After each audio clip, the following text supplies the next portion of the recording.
dive on in here. We're going to play a little bit of a control deck here to start.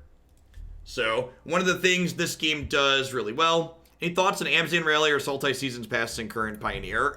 You can watch back on my archives for a rally deck. As always, I'd encourage you to go back and listen to Past Jeff. I've not played with the Seasons Past deck, so I don't really have any.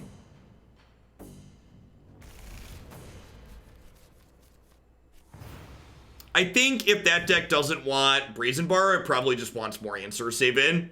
I don't know. Like I said, I didn't play that many games with it overall, so I wouldn't be surprised if just like, we do actually want Brazen Borrower. So, the way this game works is, instead of having resources in your deck, you have the ability to take any card that's in your hand and drag it down here to burn it to gain 1 total resource as well as a gem of that color. So you can see here, I burned that blue card and I got 1 and 1. So this game has 6 different colors in it. So one of the things this game does really well is I don't know where my extensions are. To make sure the right extensions are loaded. Let's load the Mythgard extension. New Twitch dashboard's throwing me for a loop.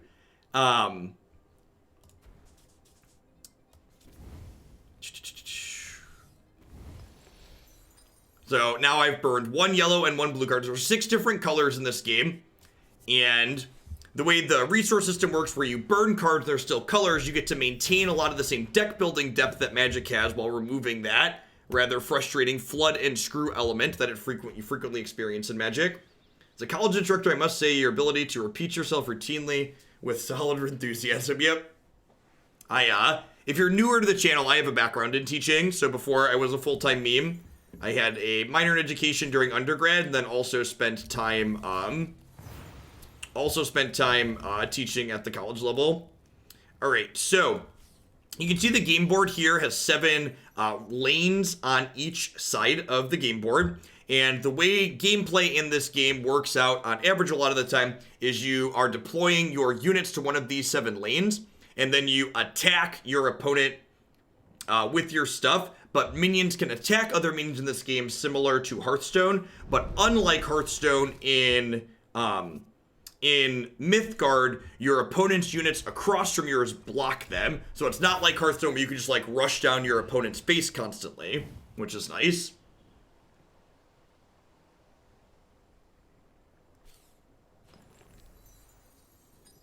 So this deck that I'm playing is a 3-color control deck. Is a blue, orange, and yellow deck. These cards that I've put down here are enchantments, and what enchantments do is they occupy a specific lane and allow it to give a bonus to the minion there. You can see here a good example of the movement. My opponent elected to slide their unit down here and then be able to attack my face. And the reason why they moved over as opposed to attacking from this lane they were in is because I had the 0/1 here blocking their way, so they can't attack through my 0/1 for free. This Root of the World enchantment says the occupying minion can spend 1 resource to put it on the bottom of its owner's deck and then draw the next minion. So one of the ways this deck generates card advantage is by putting weaker minions onto here and then sliding them back into my deck with that activated ability. I'm going to go ahead and burn this Armageddon Angel here to get an orange gem, which now unlocks my ability to play this 1/1. However, if I play this 1/1, I can't really use any more of my resources here. So every deck that you build has a power associated with it. And the power for this deck is I can exile the bottom card of my discard pile to create a 1/1 for spending 3 resources. So I'm going to go ahead and put this into here, which makes me a 1/1 and gets rid of that.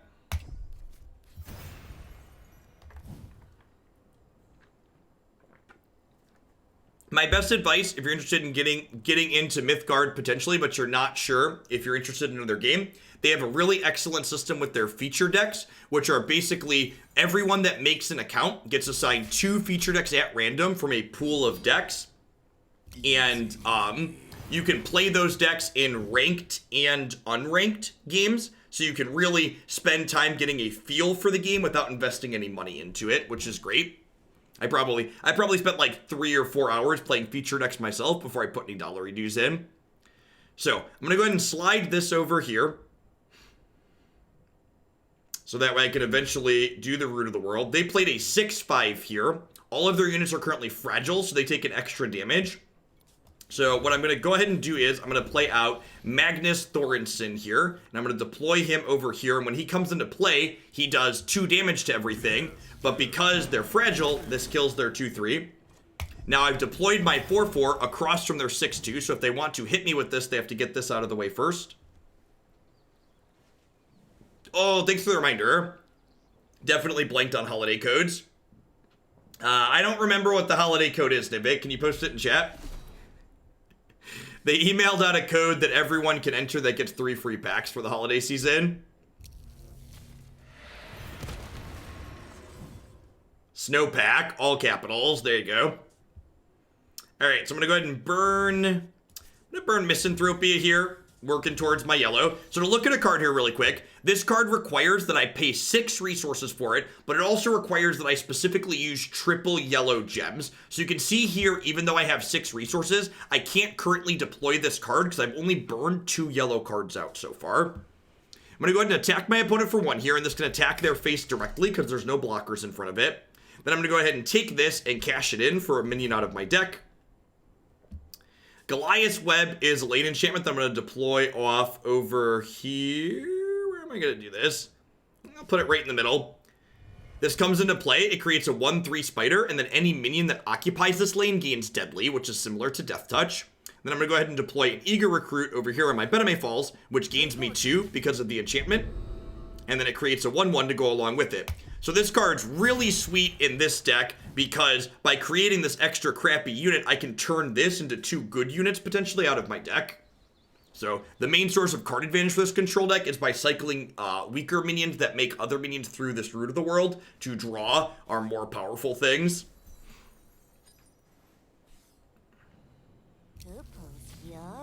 This deck is incredibly color intensive. So Jin Suk Dal here. When it comes into, it has an activated ability, gives the -2/-2 till end of turn. So they brought that down and killed my thing.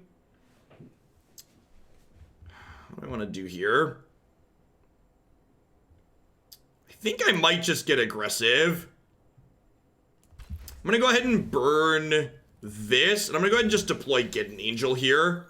Get an Angel comes into play. It destroys all other minions. And it loses 1 life for every opposing minion it kills, and it gains 1 attack for every friendly minion it kills. This deck is a lot of fun. It's one of my favorite decks in the game, but I do think this deck, it's definitely not tier 1. It's only okay. If you like sweet decks, this is definitely a good choice. But if your goal is to just be as competitive as possible, I don't think I'd recommend this one. I love it, though. Alright, so the twin here, I've got my 3rd yellow, so I can play him out now. So the twin, when he comes into play, he creates a copy, that's kind of the inverse of him, so he's a 4/5, so he makes a 5/4, that's free. So I can go ahead and play this out here. Then I'm going to go ahead and play an eager recruit out over here on the deadly spot. And then, so they can't kill this, I'm going to go ahead and cycle this twin back into my deck to draw another minion out. And the idea is, with the twin card, I can kind of create endless 5/4s by just cycling him through my deck. So I can, like, pay 7 to, like, get a 5/4 and cycle him through. So as the game goes long, it's one of our ways to generate lasting threats.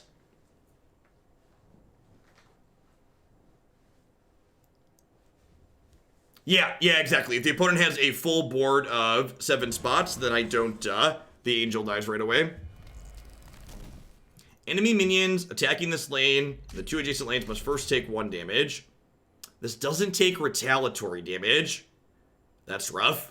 So this minion was a stealth minion. So when my opponent deployed it, we didn't know exactly what it was. Their lane enchantment. So I can't, if I attack this in here, the interface on this feedback is great here. So it tells me if I make this attack, my thing just dies and nothing happens to there. So that's not a good attack.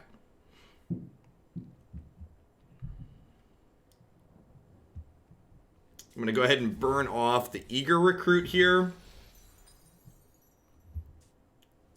I'm going to play this Paris Recruit out here and then cycle it into my deck and see what I get. Raziel's not bad. So Raziel's going to deploy over here. This card has an activated ability, which lets me divination 2. So I look at the top 2 cards of my deck and then I put one back on top. I'm going to go ahead and put the serpent's den back on top. And then speaking of serpent's den, let's drop another one of those here. What is retaliatory damage? So retaliatory damage, that's a good question. It says when it's attacking. So basically, when a minion attacks another minion, usually they deal damage equal to their attack to each other. This unit, when it's attacking specifically, it doesn't take damage back.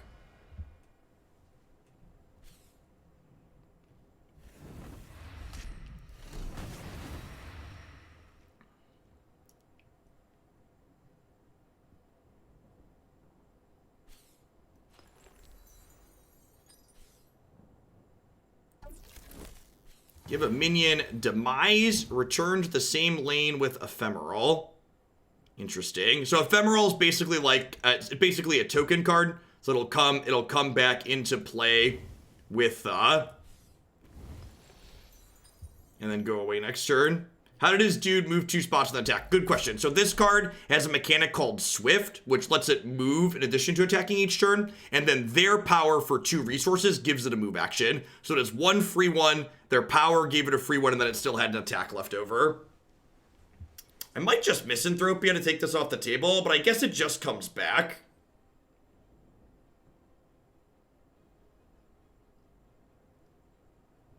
Huh? I'm going to drop Recruit here and cycle it back into my deck and see what I get. Okay, I'm going to slide this over and cycle it into my deck and see what I get. Sapo, that's a good one. So Sapo comes into play here. And when he comes into play, he destroys the thing across from him. This thing comes back, but it comes back a little bit weaker. Munch, munch, yep. You might have noticed I've drawn a couple of extra cards at random here. So I mentioned that this is one of our sources of card advantage where we cycle creature units back into our deck for other units. The other one is this path that comes with my deck. It says, at the end of my turn, if the top card of my deck is an enchantment, I just get to draw it. So my opponent played Misanthropia, which gave everything Blight 3. I don't think that play was very good because Sapo just gets to cycle back into my deck here. So they kind of just like blighted their own thing and they're going to lose it now. Yeah, they're calling it quits. Did the overlay disappear? It probably disappeared. There's something weird where the overlay unloads itself once and then when I reload it, it works fine. So overlay should be back. Thanks for the heads up.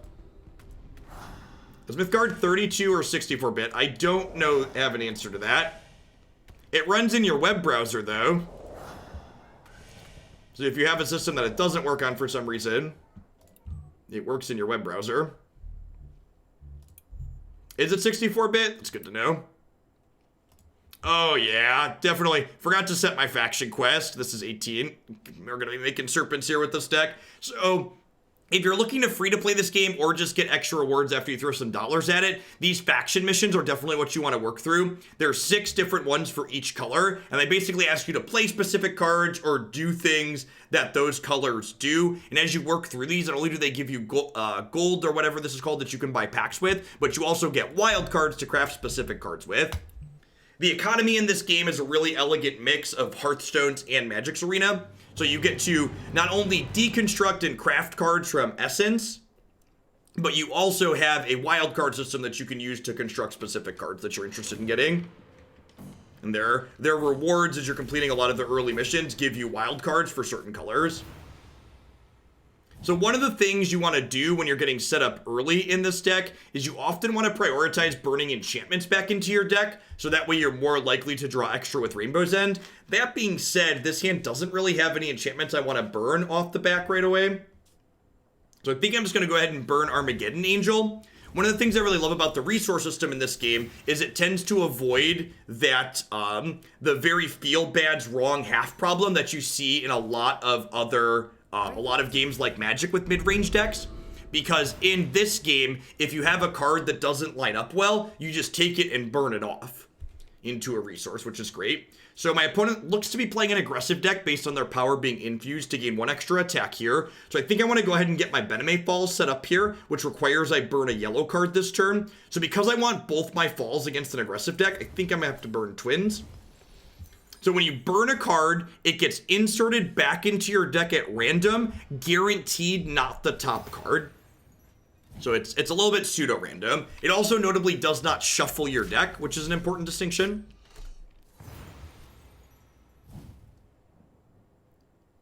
I'm going to play Clay Effigy over here, which gains me 2 and draws a card. Really want to draw a yellow card here. Magnus is not going to be bad later. So again, this deck is a little bit ambitious with its resources. So even though I have 2 resources available, I don't currently have another yellow gem, so I can't deploy this other beimeni falls over here. So the fact that my deck's 3 colors kind of catching up with me here a little bit. A little bit's an understatement. Aww.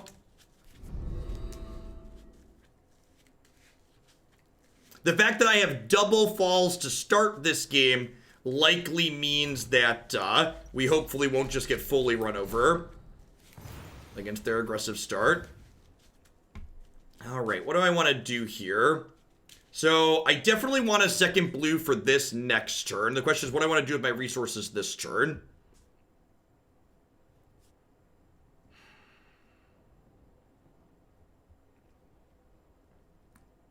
I could just go ahead and do this here to gain 4, basically. I think that's the play. So use my power, make a 1/1, gain 2, and then these will trade here, which is nice. And then I want to burn something so I can work towards my other cards next turn. So I'm going to burn Root of the World here, because I'm not really ready in this game to start using that for card advantage just yet.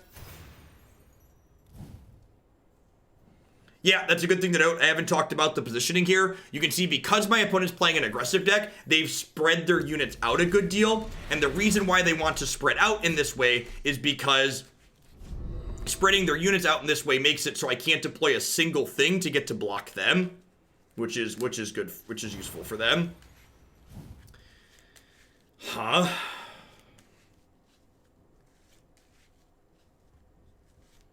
What do I want to do here?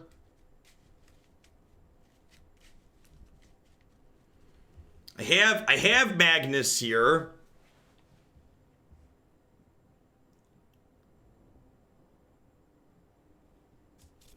I think I'm going to burn the serpent instead. The question is, I think I want to play Magnus, and the question is, where do I want to play him? As much as I would like to play it here to gain 2 life, I think I actually need to deploy it off over this way. So that way it blocks this 4/3 and this 2/5. So we'll play this here, which kills this and does damage there. This thing says every time one of their minions dies, they gain 1 and I take 1 though. So life is under quite a bit of duress at the moment.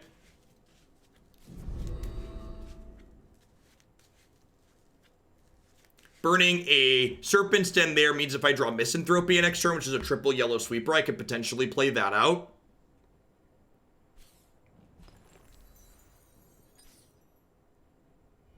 That's really unfortunate for me. So they have To Heaven and back here, which says when a non-angel minion dies in this lane, it pops back up to their hand. So their thing died, but it came back right away, basically.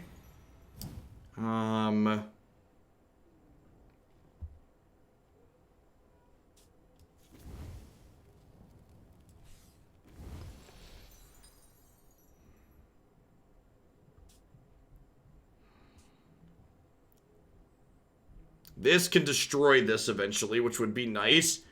I think I want to just, like, play Sandscape out here, play Scion. It might be right to play beimeni, play Scion, though, so that way I can block this.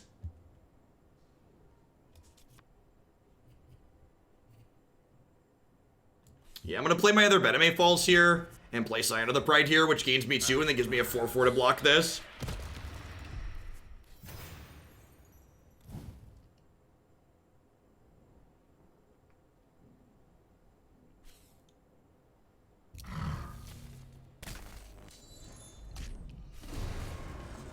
Yep. I probably need to kill this to Heaven and back next turn. It's going to generate just too much card advantage otherwise. They get to redeploy this, and it's Russian Agile. This thing makes it cheaper when they come back too. I think we're probably dead at this point. This hit was just a little bit. This hit was just a little bit too good. Sapo lets me burn and play the twins. Their path says whenever 3 of their things die, not if mineral minions die, they get the bottom minion back from their discard piles. So they're gonna get a trapezes back next turn.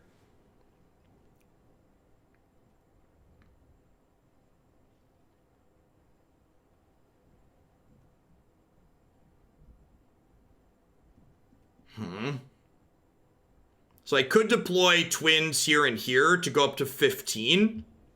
And that gives me a little bit of blocking potential. It might also be right to Rune of Denial over here onto Heaven and back.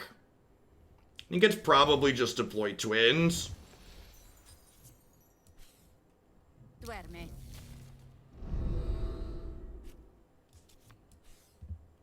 Muere.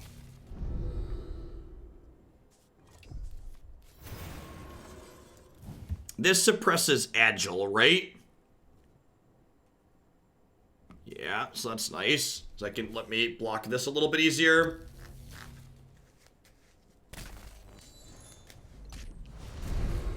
Yup.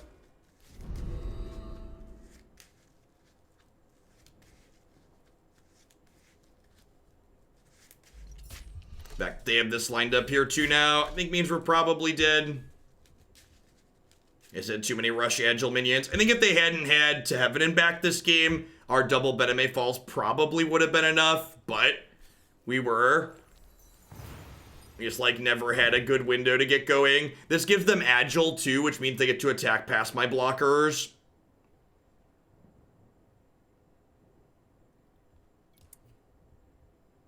I guess I can do this, and I can play Goliath's Web here, and I can burn off Sandscape and play this here to gain some life. What do you seek? So, like, this is no longer Agile. Clay Effigy is a free 2 life next turn.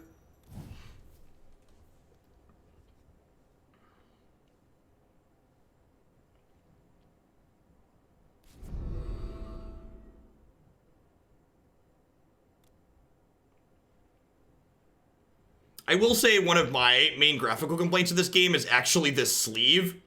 I have to look really close to see how many cards my opponent actually has in their hand. I believe they currently have 7 cards, 4 face down and 3 face up, but I actually can't really tell. Like, just based by, like, looking at their hand, it's very hard to see. Yes, yeah, basically an emblem.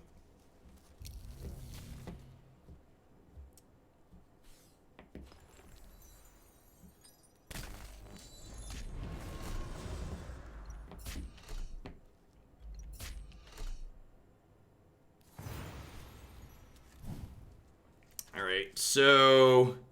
You know, I probably should have just slid this over last turn. I'd be too higher if I'd have slid this over. I think that was a mistake on my part. So I can Clay Effigy here to start and see what we get. That's a misanthropia. Okay. Does that do enough for me? Probably not just yet. I'm going to burn Sandscape here to start. I think I'm going to go ahead and bragi onto the falls. Can you feel it?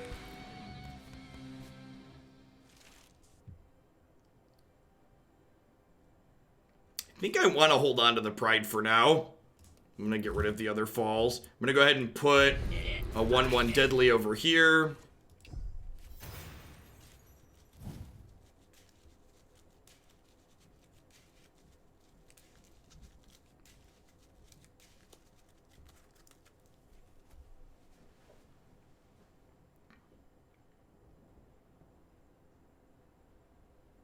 So this has its Agile suppressed by this enchantment, so this can't attack past my 1/1. They do have this here that has agile and rush, so they can deploy this at some point. That's the game. We're dead. Yeah, the Devin and back is like one of the best cards against control decks. And normally we have the double blue card that allows us to destroy an enchantment, but they were just too aggressive and we had to like keep answering the board and just never had a window to actually interact with that. Have a good one, Jin. Yep, it'll be up on YouTube later as always. Claim some of our things here. Once more under the breach, shall we?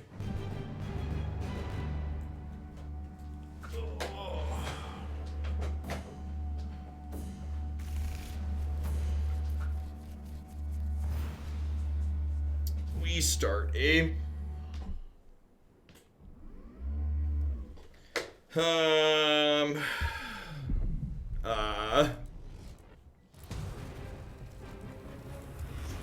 opponent must have had something come up.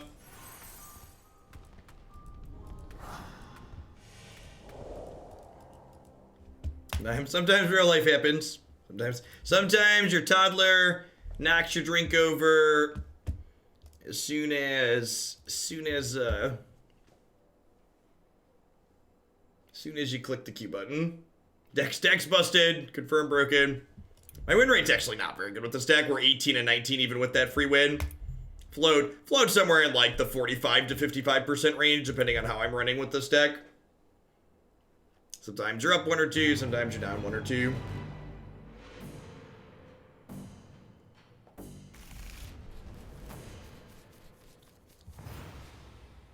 Oh no. Opponent is also playing Reconstruct. Is this going to be a mirror? This might be a mirror. I don't know if I'm prepared mentally to play a root mirror.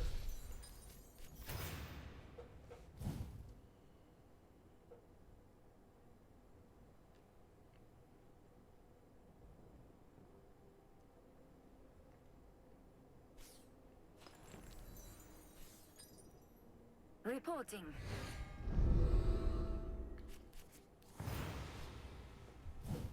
This card should be great in the mirror. Reporting. Lets us just kill target enchantment basically. Plus the thing inside of it.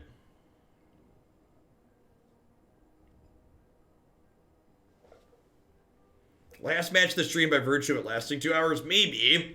A lot of the people that play this archetype, like the archetype that originally was given, a lot of people like shoved this weird sidecar combo into the deck, which in my experience wasn't very good, but it might be good in the mirror.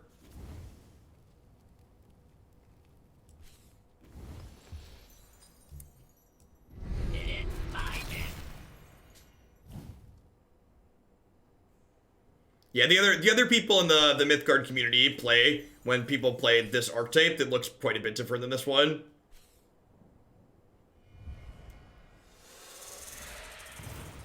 I'm gonna go ahead and burn this thunderclap, get to play Root of the World over here. Yeah, Earth Slide's the card that people tend to play, which again, in my experience, I wasn't a huge fan of, but you know, teach their own.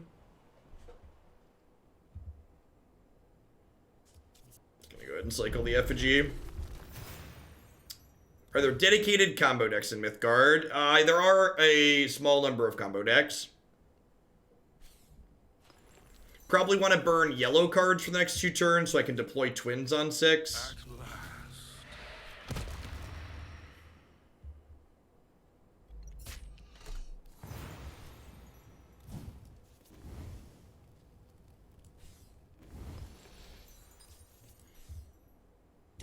Mission.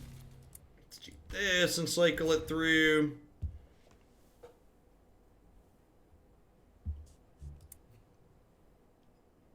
I'm just gonna go ahead and deploy this here. I don't have anything else to do with my resources this turn.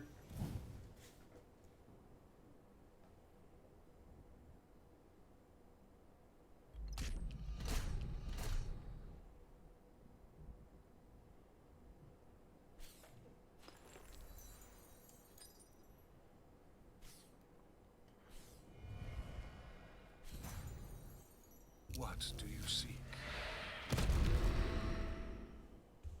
This card's very good in this archetype because it lets you divination things at the top of your deck. At the end of your turn, it basically lets you draw a card kind of with its plus because you're putting enchantments on top of your deck a lot of the time.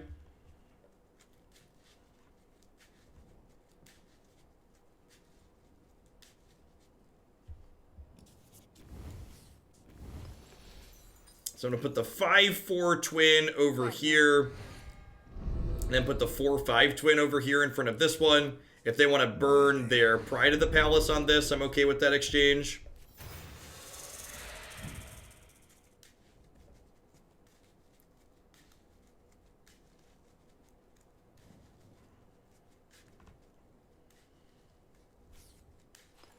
Yep, there's the Earth Slide. This allows them to fill their enchantments up. And they burn their Pride of the Palace on one of my twins, so that sounds great.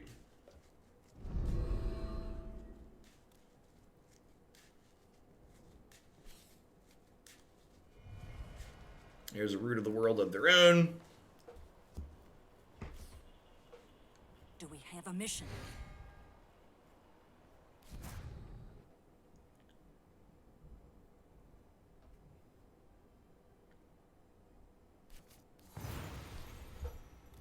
Misanthropia.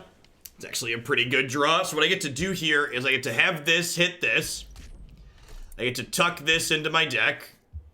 And then I get to Misanthropia, clean the board out, which is great. Go ahead and burn off an Eager Recruit. And I'll deploy this Eager Recruit over here so I can cycle that back in a little bit.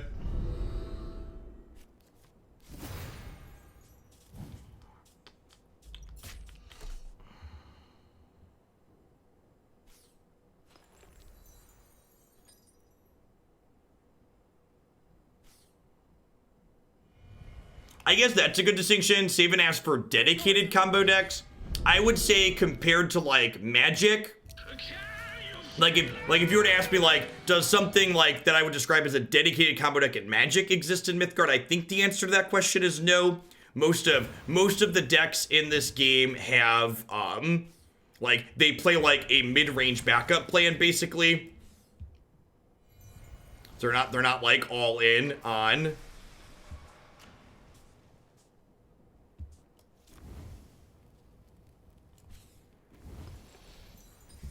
All right, so I've got 4 resources here.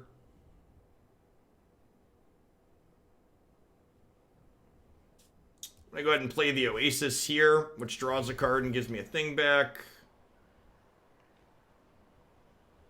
I think I just go ahead and trade these off here because my hand's pretty full. And I can go ahead and deploy Root down over here. This'll die. They still have a Bragi in play. Bragi is warded, so my Sapo cannot kill him. I can, however, deploy a twin Blanque here next turn and then fight it down the turn after.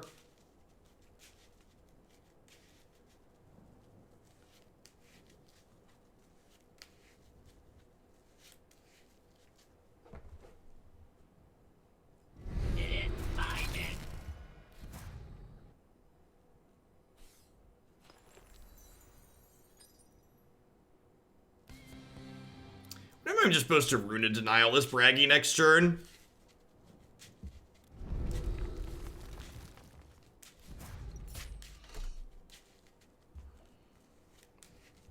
Hey, Tim. Thanks for the 2 months of Prime support there. I appreciate that. Welcome back. Thanks for keeping me around.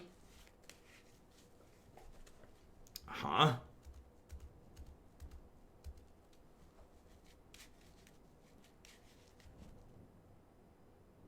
So I haven't burned a card yet for the turn. I think I want to burn something yellow. Sapo doesn't seem super useful at the moment. My last burn will be an orange card for sure. This is a 4/5, so I'm going to deploy this here. Muere. Which lets me deploy this here. And this is immortal until my next turn, so they can't screw with it, generally speaking. I'm going to go ahead and play Parasa Recruit over here, which is free because of the oil field. I need to cash this in to draw a card.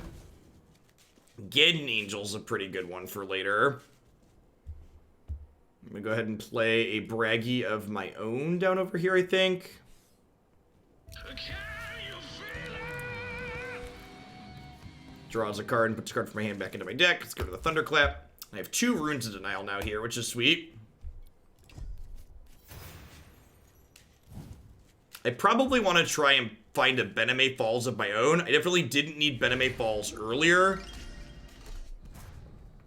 But, misanthropia. Yep. Okay, that's eventually going to kill their thing, too. Again, misanthropia on this twin's not a big deal, because I just get to slide my twin down and cash it into my deck.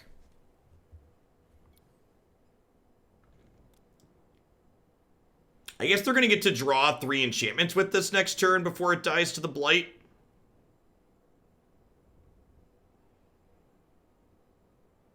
Huh?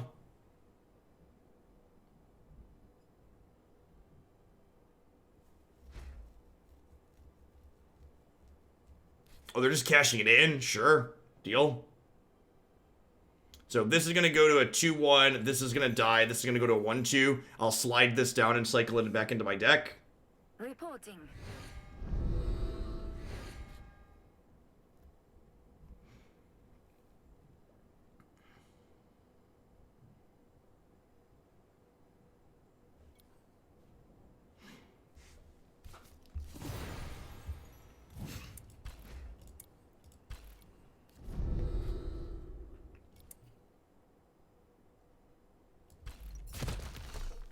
Hit you. I'm gonna go ahead and deploy a serpent den of my own over here, I think.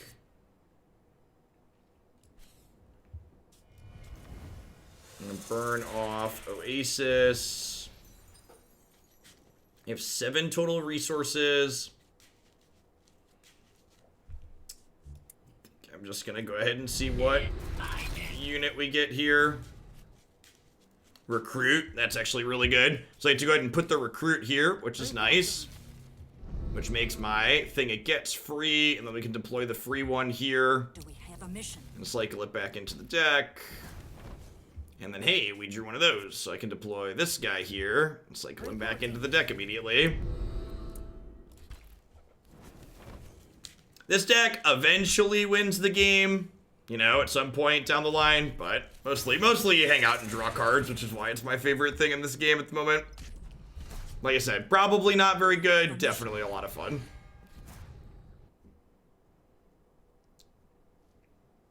I probably want to find my way back to more copies of the twins. Reporting.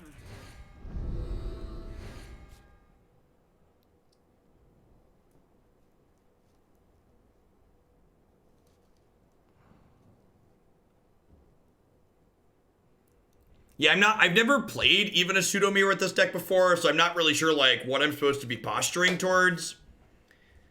I feel like their singing stones or things that make their stuff bigger might give them a leg up, but at the same time, I also think there's probably a chance that, like, the fact that I have twins in my deck probably is decent for us.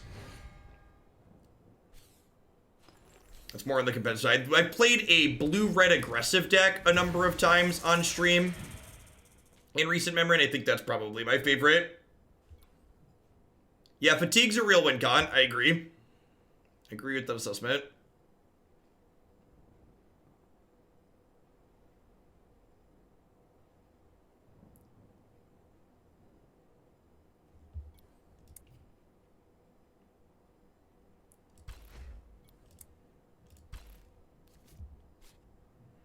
Magnus is gas.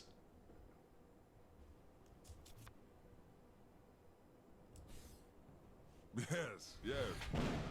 Alright, so crunch your thing, cycle Magnus back into my deck.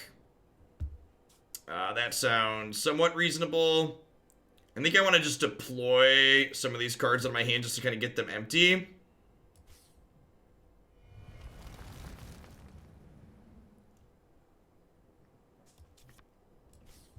Put the recruit there and pass. Oh, is it not show deck counts? I am at 18 cards. There are 20 cards. Something I don't think I've shown today is there's a deck tracker in this game. So how many creatures, how many minions are in my deck? There's a Magnus in my deck. There's 2 twins. Magnus, 2 twins, 2 eager recruits in my deck. So they just played Earth Slide, which lets them, like, fill the board up. But, like, filling the board up doesn't matter. Because I'm just going to go ahead and, like, get an angel and, like, loop that through.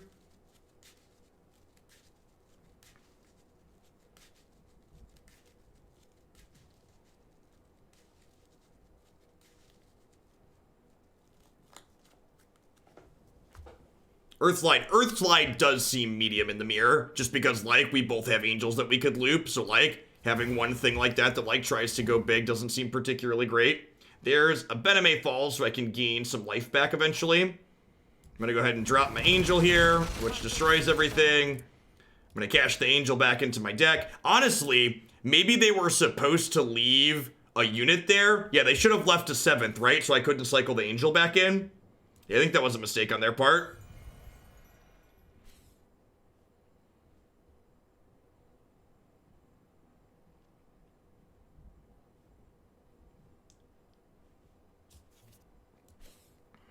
At last.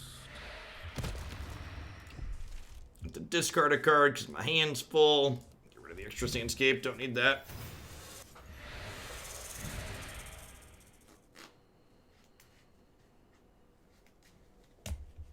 I had thunderclap in my hand anyway, so we're probably pretty okay regardless, but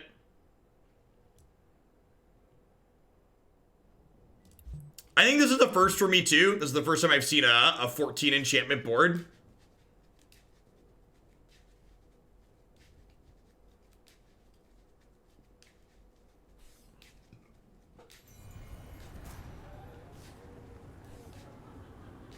I hunger. Hey, oil!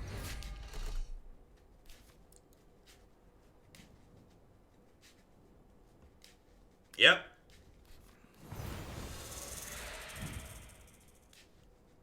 That's the, like I said, that's the sidecar card I was talking about that I said might be really good here.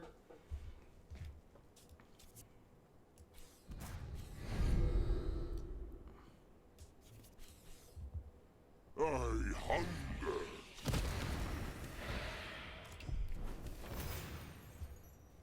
Would not be surprised if their build is favored because they have the sidecar to give rush.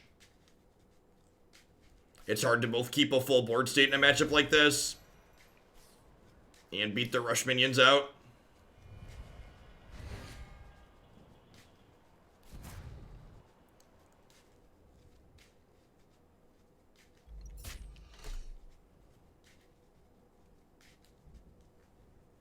Yeah, our board is kind of busy, you could say. Can you feel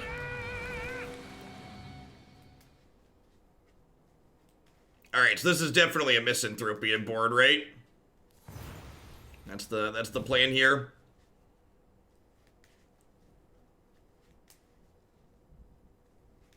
I don't even like normally when you're playing, I have this route to victory in my head that I'm like, okay, these are the boxes I have to tick to win this game. I just have no idea. We both just have 400 cards in our hand. Maybe it's fatigue, but they have way more life than I do, so we're losing the fatigue axis of this and it's not particularly close.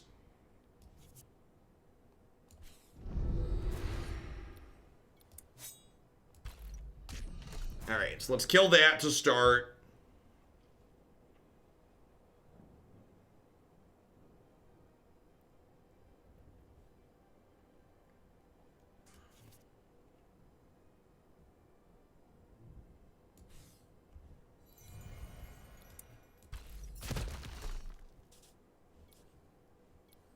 I think I'm gonna put one twin over here. Duerme.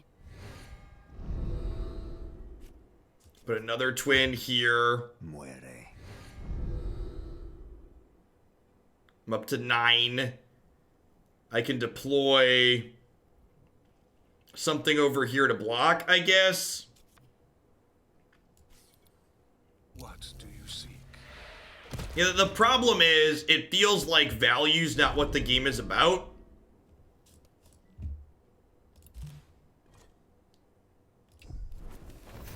I feel like going for value here isn't what I'm supposed to be doing.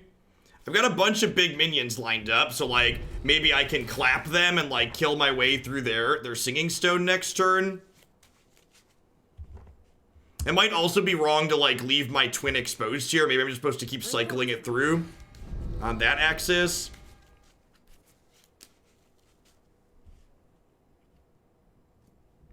They're down to 9 cards in their deck, so maybe they do hit fatigue before me. Like, against the aggressive decks, you have very clear goals in this deck, and then, like, you basically survive long enough, and then you're like, okay, I win because I survived long enough. But, like, that's not what's going on here, right? Like, there's just so much going on the board. Demolition Speedway is actually probably pretty good. Down.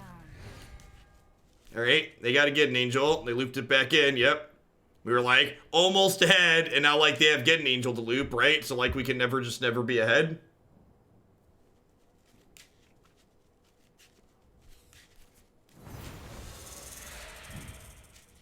What are my... There's a twin in my deck still, right? I have twin blanque in my deck. I have 2 eager recruits. I have a get an angel. I have a magnus.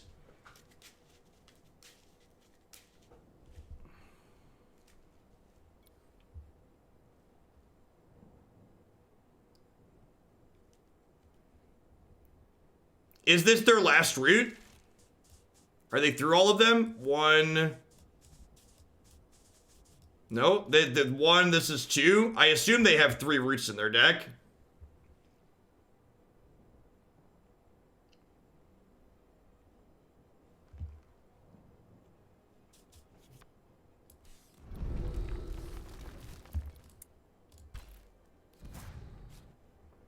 Okay, and there's a twin.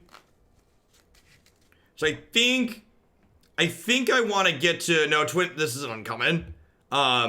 I think I just want to get to the point where twin is the only thing in my deck and I'm just cycling him through. I think is my plan in the mid to long term. I also think there's probably a very real chance that they're about to just like drop something here, sidecar, kill me next turn.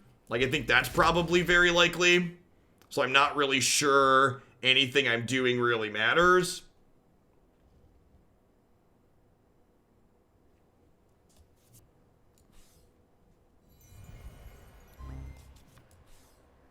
Do we have a mission?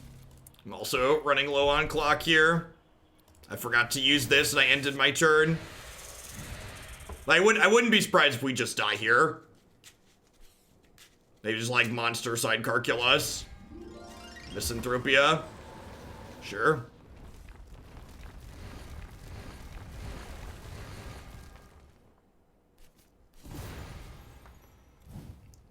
Okay, so they were smart this time and left all their things in play. Oh, wait, this is invulnerable, right?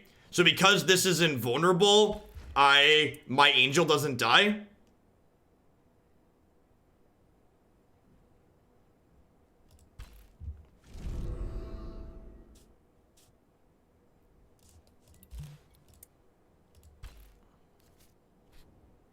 Is that right?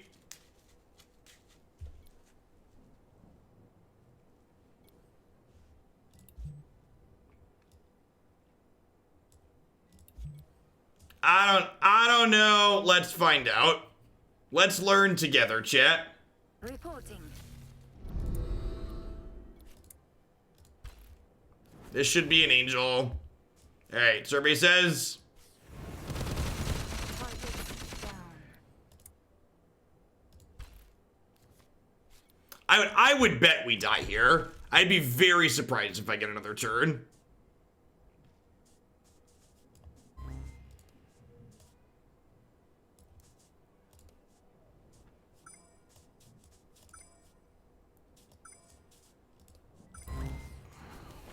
It's like running out of time while discarding the hand size. Am I dead? Yeah, I assume we're dead. Yeah, the sidecar definitely feels like it's sidecar definitely feels like it's a mirror breaker of sorts. I'm probably just never gonna play a mirror again. Probably. How many serpents did we make? Only 4. What a tilter. I think if we queue in and it's obviously another mirror, I'm just gonna concede. I don't feel like doing that again. Especially if other people are playing the sidecar variation. Maybe the sidecar's good. I don't know. I feel like that game really highlighted well why the earth slides are kind of god-awful. I don't think I gave sidecar enough of a chance as far as like punking people out in the mid to late game. But earth slide was pretty rancid there.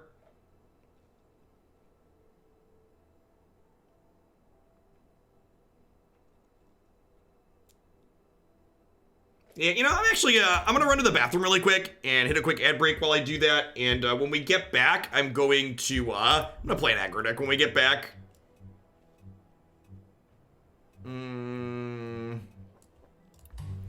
Probably this one. All right, I'll be back in a few.